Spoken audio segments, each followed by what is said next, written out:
What's going on, guys? Today we're going to be talking about the Aaxa S1 mini projector, which I have right here. It's a small portable projector purpose-built for running a Nintendo Switch. If you have a Nintendo Switch, all you have to do is plug it in, turn it on, and you're good to go. And if you buy a USB-C extension cable, you can plug in any USB-C power device and begin projecting it anywhere, anytime. But what's the purpose of buying a projector when you can just use a TV, or especially in the case of a Switch, when you can just use the Switch itself? So right off the bat, one of the things that comes to mind is outdoor summer events. If you have a party, if you have a lot of people and you want to bring out the Switch, this is a great way to do it. This thing runs on an internal battery with up to 3 hours of battery time. So you can take this anywhere. You can project it on the side of a house if you want to. Plug in the Switch and you're good to go. You can also use this for meetings, presentations. If you need to project something off of your personal device into a room that you've never been into before, this is a great way to do it. For me personally, I bought this device to use instead of a TV. I don't own a TV. I don't use TVs. So for me, this is a TV replacement. So the question is, does it stand up to a TV? Can you use this full time instead of a TV without getting fatigued? And in order to answer that, we really need to start talking about the technical specs of this. What is it like? How does it perform? So let's start by talking about the display. So right now I have this projecting at an 80-inch diagonal. I don't have an 80-inch TV sitting off to the side to compare it to, but a 1080p resolution, for me personally, it's just a little bit less sharp than I would like it to be. It'd be nice if it was just a little bit sharper, but all things considered, the sharpness, the crispness of the image, not a huge deal. Especially when you consider, I paid about $250 for this, and I'm getting about an 80-inch image. For a TV, I mean, it's still going to be difficult to find a high-quality TV for that size and that price. What about the color of the image? So the color is not great, but it's also not terrible, and I wouldn't even say it's bad.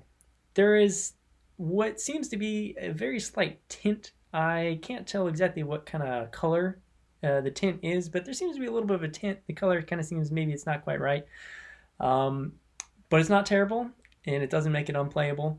It's something you notice, and as you start playing it, you kind of forget about it, especially the longer you go without having looked at another device. You start to not really think about it too much anymore. What about the sound quality? So that's one thing about this little device is as soon as you turn it on, it doesn't matter if it's been running for a long time or not. As soon as you turn it on, the internal cooling fans immediately kick up, and they're going to stay on until you shut this thing off.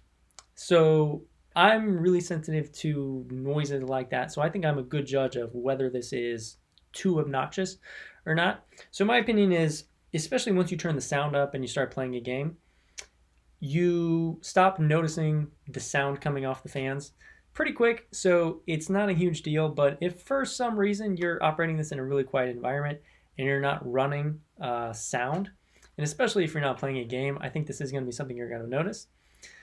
I have a little clip of me sort of running it, and you can kind of hear the background sound and just kind of see how loud it is.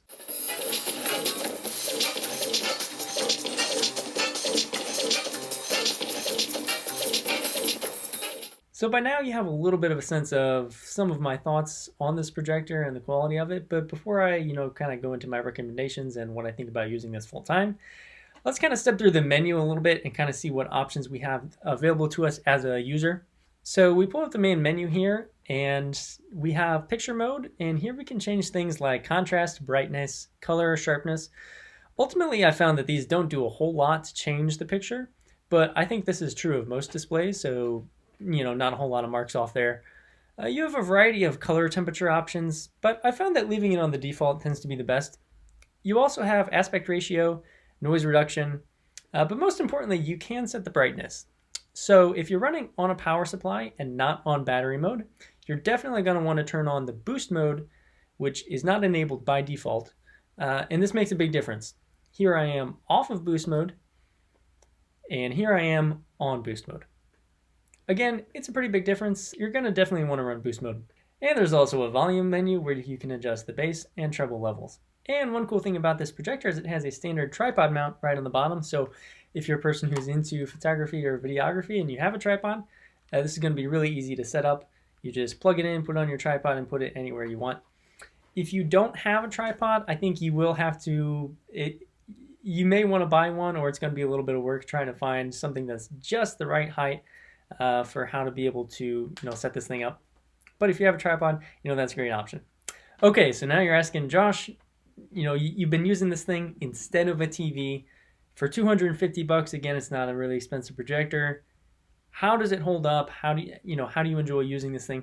So I'd say, especially for the price and given the fact that I don't use it that often, I only bought this to use kind of every now and then when I just want to play Nintendo Switch on a bigger screen. I absolutely love it. I think it's a great thing to buy. None of the things I mentioned as possible drawbacks really hold it back too much, especially for the price point. So I think if you have the money, I definitely recommend giving it a go. All right, guys, now the ball's in your court. What should I review next? So if you have any ideas, let me know, and I'll be sure to give it a go. See you next time.